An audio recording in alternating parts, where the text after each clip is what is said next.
આઈ નો you જ્યારથી તમારું એક પાર્લર હતું, પ્રોપર પાર્લર, હવે તમે આટલા બધા સેલોના ઓનર્સ થઈ ગયા છો.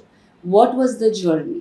એકચ્યુઅલી હું એક સુરેન્દ્રનગર કરીને છે ગામ, ત્યાંથી વઢવાણથી બિલોંગ કરું છું. અને હું એક વાણંદ ફેમિલીમાંથી બિલોંગ કરું છું. મારા પપ્પા બી વાણંદ હતા, મારા દાદા બી વાણંદ હતા, અને એમના પપ્પા બી વાણંદ હતા. એટલે અમારો બિઝનેસ છે, બ્લડ બિઝનેસ છે. એટલે અમે ગમે એટલું સ્ટડી કરી. હું મારું MBA કરેલું છે મેં. એટલે મેં મારી જર્ની 2009માં સ્ટાર્ટ કરી હતી. એક નાનું એવું સલૂન હતું, 250 સ્ક્વેર ફૂટનું સલૂન હતું. હું એક બોમ્બેની સારામાં સારી ઇન્ટરનેશનલ બ્રાન્ડમાં જોબ કરતો હતો એઝ અ સલૂન એડ્રેસર તરીકે. અને એમ જ ખાલી રાજકોટ ફ્રેન્ડ્સના થ્રુ આવ્યો હતો નોર્મલ મેરેજમાં.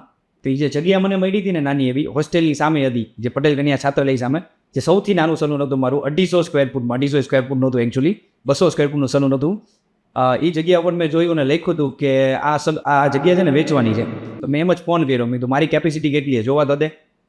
તો ત્યારે તો જોબ કરતા હતા, તો મને કે 9 લાખ રૂપિયામાં વેચવાનું છે સલૂન. એટલે મેં કીધું ઓ માય ગોડ, 9 લાખ રૂપિયા ક્યાંથી ભેગા કરીશ? ખીચામાં તો મેં 1 રૂપિયો નથી. મેં કીધું આ વ્યક્તિને મેં ગમે ત્યાંથી અરેન્જ કરીને છે ને 20,000 રૂપિયા એ વ્યક્તિને આપ્યા કે હું 15 દિવસ કે મહિનામાં તમારી પાસે આવીશ.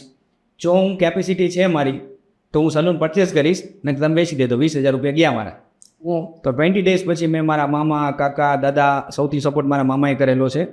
તો એ લોકો પાસેથી મેં પૈસા લીધા અને એમે મને ગમે એમ કરી 9 લાખ રૂપિયા આપ્યા અને મમ્મી પાસેથી લીધા. એકચ્યુઅલી મમ્મી મારા સ્ટ્રગલ કરીને પોતે અમને ગ્રો કરેલા છે. એટલે ઇટ્સ લાઈક એ બહુ નાનું કામ કરતા હતા, બહુ નાનું એવું કામ કરતા હતા, પણ મમ્માનો એટલો સ્ટ્રગલ હતો કે જેથી અમે એ સ્ટ્રગલ જોયેલો છે કે જિંદગીમાં જો ગ્રો થવું હોય તો કામ કરવું પડશે અને બહુ કામ કરવું પડશે, જેથી છે ને આ પરિસ્થિતિ મમ્મી પપ્પાની છે એવી પરિસ્થિતિ આપણી ન આવે. રાઈટ. એટલે પહેલેથી જ માઇન્ડ એવો હતો કે ફૂલ ગ્રો કરવા માટે તમારે આંખ બંધ કરી કામ જ કરવાનું છે, કામ સિવાય બીજું કંઈ વિચારવાનું નથી.